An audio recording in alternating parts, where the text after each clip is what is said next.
Hello everyone, welcome to my YouTube channel. तो guys, जो भी मेरा वीडियो देखते हैं और मुझे सब्सक्राइब करते हैं तो आई एम वेरी थैंक्सफुल। तो गाइस, नदिया के पार पिक्चर तो आप में से बहुत सारे लोगों ने देखी होगी और आप लोग ये सोच रहे होंगे कि मैं पिक्चर की कैसे बात कर रही हूँ। तो आज मैं जो टॉपिक लेकर के आई हूँ वो नदिया के पार पिक्चर में जो गाना है तो उस गाने के थीम पर है। तो वह गाना है जब तक पूरे ना हो फेरे साथ तब तक दुल्हन नहीं दुल्हा की। तो गाइज, ये गाना कितना हमारे मन को सुकून पहुंचाता है और इसके बोल, इसके सुर और एक एक शब्द मानो हमारी ही बेटी के ब्याह की पूरी रस्मों के लिए बनाया गया है। लेकिन दूसरी तरफ आप इस गाने की गहराई में जाकर देखें तो पता चलेगा कि विवाह की जितनी भी रस्में हैं जब तक पूर्ण नहीं होती हैं, जब तक कि विवाह पूरी तरह से विवाह की जो रस्में होती हैं वो पूर्ण नहीं हो जाती हैं, तभी और तब तक पति पत्नी का जो रिश्ता होता है वो भी अपूर्ण रहता है। तो आप में से कई माता पिता ने अपनी बेटी का विवाह किया होगा। बेटी का रिश्ता पक्का होने से लेकर विदाई तक बार बार आपके मन में यही संदेह आता होगा कि ब्याह में कोई रुकावट ना आ जाए। गाइस, मैं एक और बात बताना चाहूँगी। पिता चाहे कितना भी गरीब हो, चाहे वह भरपेट भोजन ना करता हो, ये बोल दे कि मुझे भूख नहीं लगी है और घर में बता दे कभी कि मेरी तबीयत ठीक नहीं है, और अच्छे कपड़े इसलिए नहीं पहनते क्योंकि बोलते मुझे शौक नहीं है, और 5-5 किलोमीटर दूर पैदल जाते हैं वो इसलिए कि बेटी की शादी के लिए पैसा इकट्ठा कर सकें।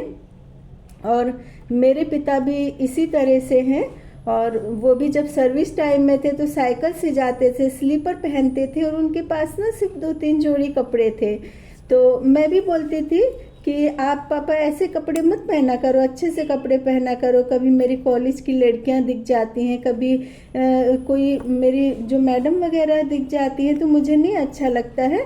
तो मेरे पापा बोलते थे, बेटा यदि मैं ये सब कुछ पहनने लगूंगा ना तो तेरी शादी के लिए मैं पैसे नहीं जोड़ पाऊंगा। तो मैं एक बात और भी कहना चाहती हूँ कि हमारे पिता चाहे जैसे भी कपड़े पहनते हो, जिस भी कंडीशन में हो ना, वो हमारे जो पिता होते वो हमारे सुपर हीरो होते हैं। हमको कभी किसी से कम या ज़्यादा नहीं आंकना चाहिए, लेकिन सभी जो भी लड़के लड़की होती है उनको मन में यही रहता है कि जो मेरे फादर हैं वो अच्छे कपड़े पहने, अच्छी तरह से रहे। तो वो वही मेरी इच्छा थी। मैं भी कभी अपने फादर को कभी किसी से भी नहीं गाइस करती थी कि मेरे फादर ऐसे हैं तो इस तरह से नहीं होना चाहिए।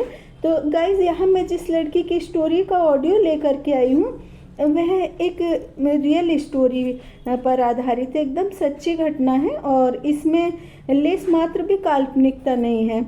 और मैं सभी लड़कियों को एक ना फोकट वाली 100% ऑनेस्ट और प्योर एडवाइस देना चाहती हूँ कि आपका या तो रिश्ता टूटा हो या किसी ने चीट किया हो या कभी शादी के बाद आपके पति ने चीट किया हो, तो आप ना ये आंसू ना बहाएं और इन आंसुओं को बहा बहा के ये ना समझे कि ये आंसू आपके मोती बन जाएंगे, क्योंकि आजकल जो हमारे आंसुओं के मोती बनते हैं ना उनका कोई मोल नहीं रहता है।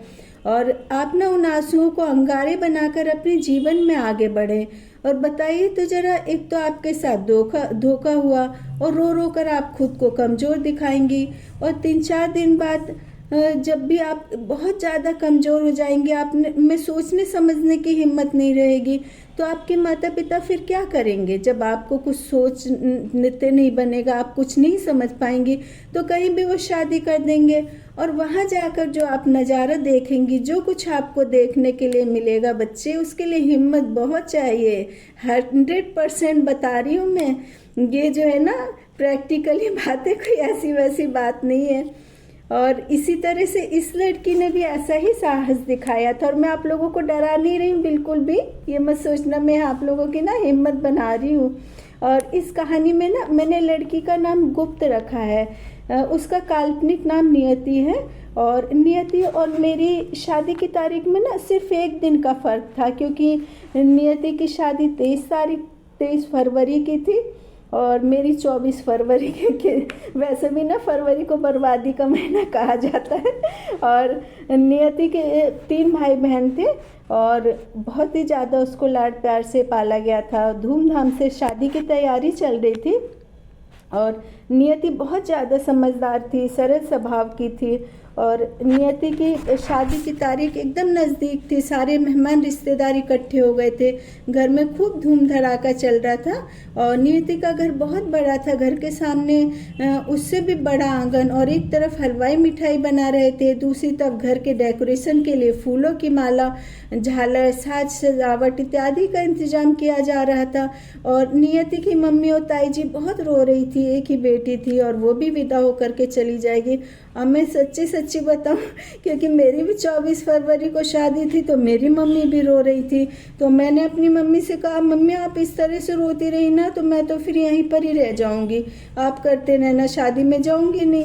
तो मेरी मम्मी को ना मेरे गुस्से से बहुत डर लगता था, तो मेरी मम्मी ने कहा मैं ना बिल्कुल भी नहीं रोऊंगी। हाँ, तो गाइस नियति का ससुराल ना बिल्कुल उसके घर के पास में था, सिर्फ 10 मिनट का 15 मिनट का फासला था नियति के मायके और ससुराल में। तो नियति की हल्दी 3 दिन की थी, तो 2 दिन की हल्दी उसको लग चुकी थी और सिर्फ 1 दिन की हल्दी बाकी थी। और मैं यहाँ अपनी हल्दी के बारे में भी बताऊँ कि जब मेरी हल्दी की रस्म शुरू हुई थी तो मटके में ठंडा पानी, इतनी सारी हल्दी, इतनी सारी आंटियों को देखते ही ना मैं कांपने लगी। और फिर मुझे ना दहाड़े मार के रोना आ गया। तो मुझे इस तरह से देख करके ना सब डर गए, उन्होंने फॉर्मेलिटी वाली हल्दी बस लगाई मुझे। लेकिन नियति बहुत समझदार थी और उसकी सभी रस्में नियम पूर्वक हो रही थी। और आज नियति की शादी थी, पंडाल सजने लगा था। अचानक से नियति के ससुराल से 4-5 लोग आए और कहा हम बारात लेकर नहीं आएंगे, आप लोगों ने हमको धोखे में रखा है, हम शादी तोड़ रहे हैं। नियति के पिता ने हाथ जोड़कर पूछा क्या गलती हो गई हमसे। लड़के के पिता ने कहा मेरे भाई बीमार थे, हम उनको हॉस्पिटल ले गए, वहाँ आपकी बेटी मिली, हम तो पहचान भी नहीं पाए कि ये हमारी होने वाली बहू है।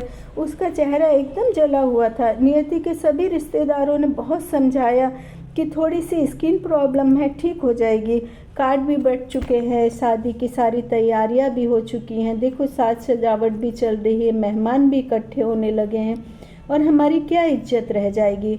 तो नियति के घर वालों ने बहुत मिन्नत की, लेकिन फिर भी उसके ससुराल वालों ने रिश्ता तोड़ दिया।